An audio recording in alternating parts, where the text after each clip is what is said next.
Hi, I'm Greg from Breakthrough Leadership with another real-life adventure from Yates in your face.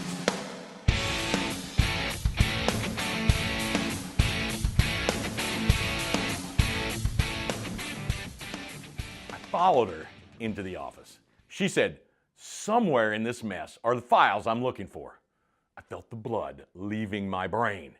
But as busy leaders fighting to win on multiple fronts, are we any different? So you think that after you finish that next project, get past this quarter's reporting, complete your next strategic plan, you can start implementing some of those leadership skills you've been reading and hearing about. You wrote down the awakening in a notebook somewhere.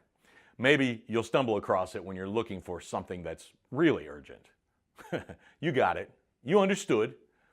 And absorbing it into the thought processes means it'll show up somewhere meaningful someday, right?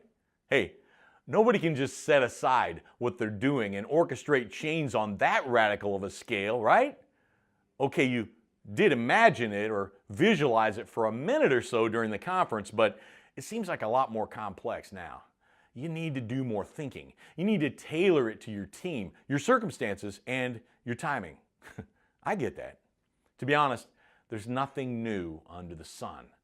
If you want me to spend some time talking about leadership principles that really make you tingle, well, let's do that when you get some spare time. But in the middle of the firefight of life, you need practical lenses, weapons, and tools. Let's win first. Then we can set up the proper fairy tale team that somebody can write a book about. Ever notice how the stories go? Someone found a mentor. They dovetailed it right into their existing challenges, interestingly tailor-made for the book you were reading. I got news for you. Leadership's like practicing medicine.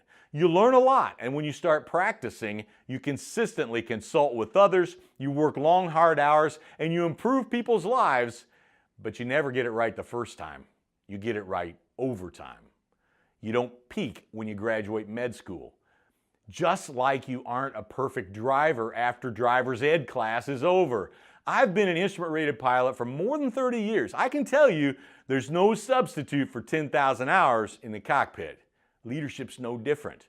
I remember studying my golf swing, watching some videos, and then reading about this swing. I headed to the range. I had a clear image in my head. Do I need to say any more? Yes, it was a stepping stone, but no, it didn't make me a scratch golfer. Don't you get it? Downloading the information isn't the same as installing the program. It isn't available to be used until you install it. And even then, you have to learn how to use it. That's what happens with leadership. You downloaded some great books and ideas into your brain. You looked, and they're still there, tucked away somewhere. Now it's time to install them and begin practicing leadership. You won't get it right the first time. You'll try some things that blow up in your face. If not, you're simply not trying hard enough. If you want to talk about installing simple, repeatable, universal, trainable, biblical principles in your leadership today, check us out at morethanbreakthrough.com. No more fairy tales.